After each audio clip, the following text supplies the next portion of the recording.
दोस्तों नमस्कार, मैं हूं विजय कुमार। दोस्तों आज हम चर्चा करेंगे कि दुनिया का एक सर्वश्रेष्ठ विचारधारा जिसको कि हम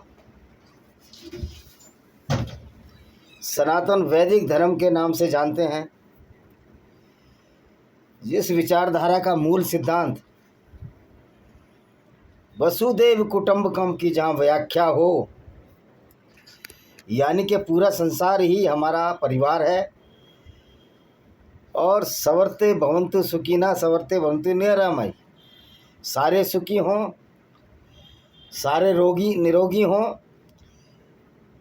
इस भावना के साथ इसका सिद्धांत था। लेकिन किस तरह से इस सिद्धांत की बलि चढ़ा दी गई और हालत यहाँ हो गई कि सनातन वैदिक धर्म को गर्त में पहुँचाया इस ऐसी पोंगा पंडितों ने।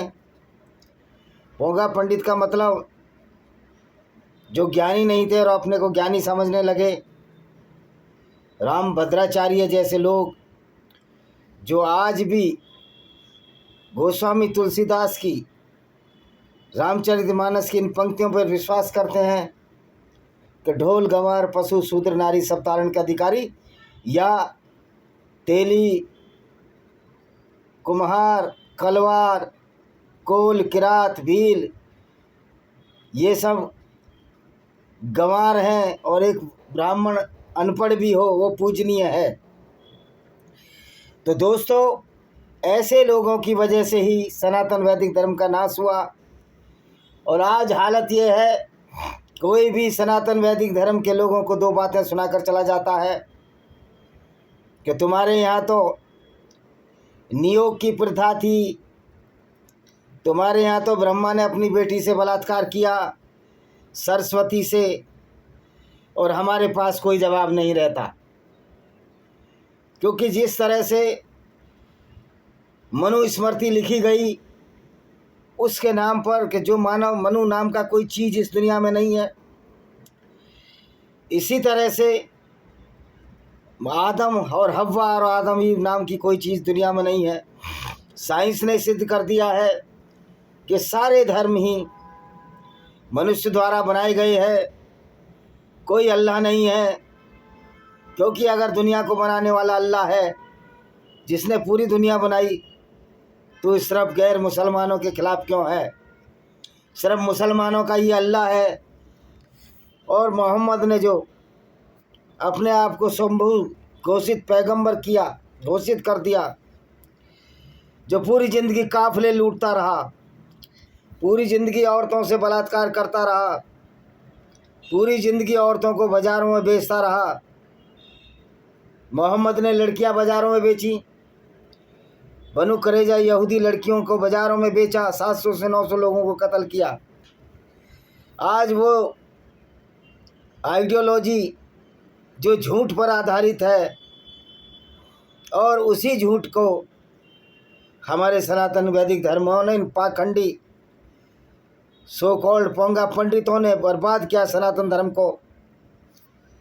कि जन्म से पैदा हुआ आदमी सर्वश्रेष्ठ होता है। जन्म से कौन सर्वश्रेष्ठ हो सकता है? जिस जगह से हम पैदा होते हैं वहाँ लाखों बैक्टीरिया होते हैं, ये वैज्ञानिक तथ्य है।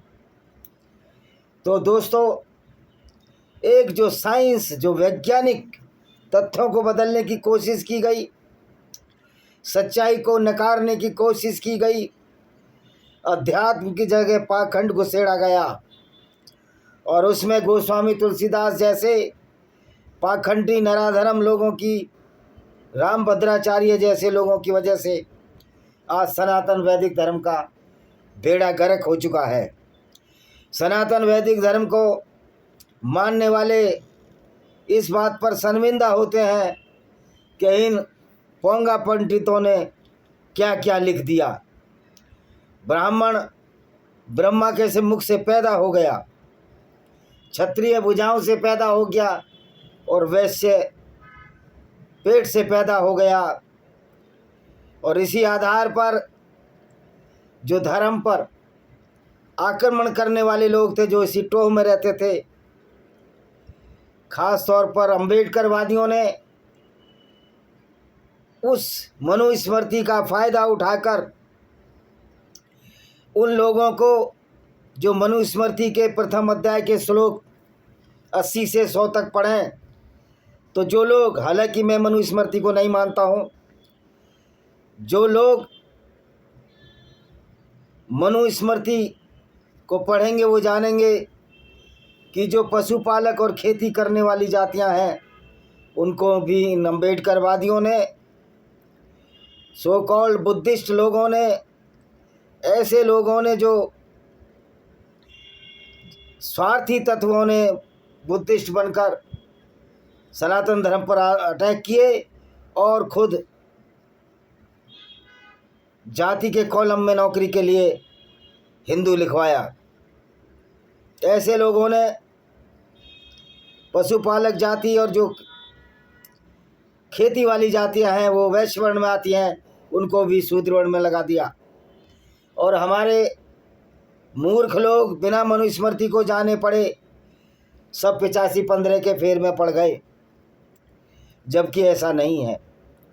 यद्यपि शूद्र कहना भी किसी को अपमान है, तो ये जो मनुस्मृति लिखी गई, जो रामचरितमानस लिखी गई और जो चाणक्य ने, जो कौटिल्य ने जो ग्रंथ लिखे, उसमें इतनी जातियां बना दी गईं कि पूरे सनातन वैदिक धर्म का सत्यानाश कर दिया गया।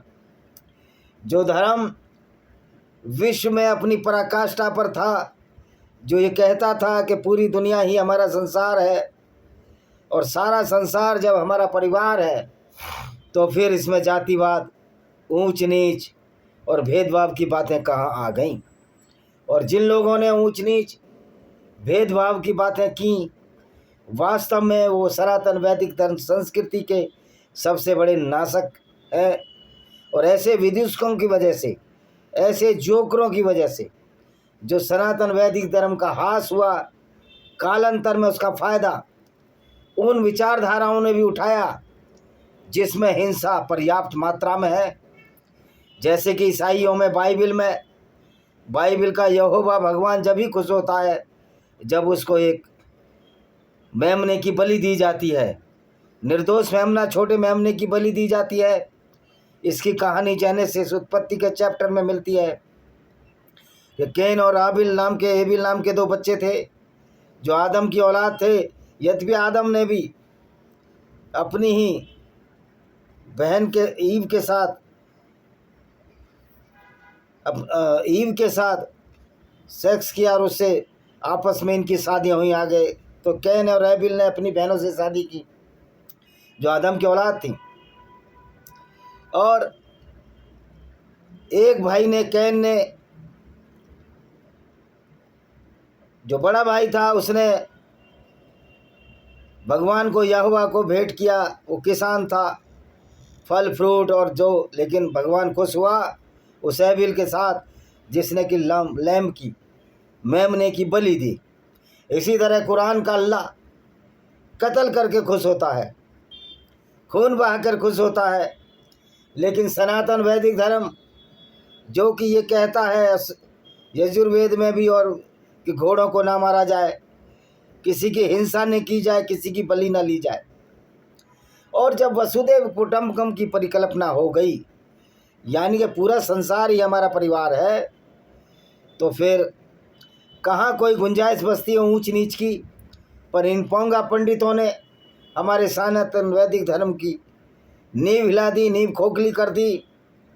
और तो और बहुत सारे लोगों ने मुगलों को अटैक के लिए बुलाया और यहाँ पर इस्लामिक शासन, जो कि एक गुंडागर्दी का पर्याय है, जो इस्लाम ये कहता है कि पूरी दुनिया में सिर्फ मुसलमान ही अच्छे हैं, बाकी सब गंदे हैं, और जिनका पैगंबर एक खतरनाक व्यक्ति था, काफिले लूटता था, बलात्कार करता था, और उसकी तुलना राम से की जाने लगी। हालांकि राम में भी अगर शंभू का वध किया है कि वो दलित था, पूजा करता था, शूद्र था, दलित सब तो बहुत बाद में आया है।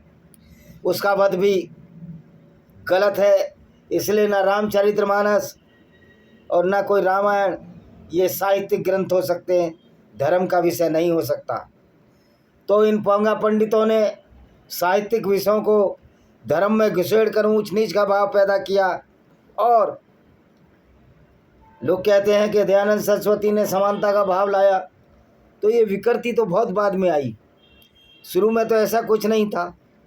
कर्म वर्ण को आप कर्म समझो, कर्म के हिसाब से ऊंच नीच का भेदभाव भी नहीं था, कर्म के हिसाब से उनके नाम पुकारे जाते थे। लेकिन बाद में इन्हीं कर्मों को नीचा ऊंचा करके पूरे समाज में विघटन फैला दिया, एक दूसरे से राग देश हुआ, और इसके लिए पोंगा पंडित जिम्मेदार हैं। इन पोंगा पंडितों की वजह से जितना नुकसान सनातन वैदिक धर्म का हुआ है उतना किसी का नहीं हुआ, और आज भी ये मानने को तैयार नहीं है।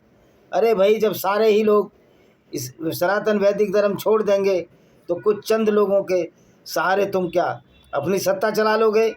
जहाँ बहुसंख्यक वर्ग सनातन धर्म की ऊंच नीच के खिलाफ संघर्षरत है, ऐसे में राम मध्वाचार्य जैसे मूर्ख और पाखंडी और बागेश्वर धाम का लड़का जो शास्त्री है, क्या नाम है उसका, धीरेन्द्र शास्त्री जैसे मूर्ख लोग इस हिंदू धर्म की वाट लगाने में लगे हैं। और मज़े की बात है, बीजेपी के कुछ मूर्ख राजनेता सनातन वैदिक धर्म को अप्रोक्ष रूप से, प्रत्यक्ष रूप से बहुत बड़ी हानि पहुंचा रहे हैं इस मनुस्मृति और ऐसी रामचरितमानस को एक धार्मिक ग्रंथ घोषित करके, जबकि धार्मिक ग्रंथ नहीं है। ये बहुत ही कुत्सित विचारधारा वाले गोस्वामी तुलसीदास द्वारा लिखा गया एक स्वांत सखा है, अपने फ़ायदे के लिए लिखा ग्रंथ है। और उसने इस्लाम की बुराई नहीं की है गोस्वामी तुलसीदास ने, क्योंकि ये देखिए कि किस तरह गोस्वामी तुलसीदास ने सनातन वैदिक धर्म को क्षति पहुंचाई है। इसी के साथ मैं इस वीडियो को विराम देता हूं। वंदे मातरम, जय हिंद, आपका दिन शुभ हो।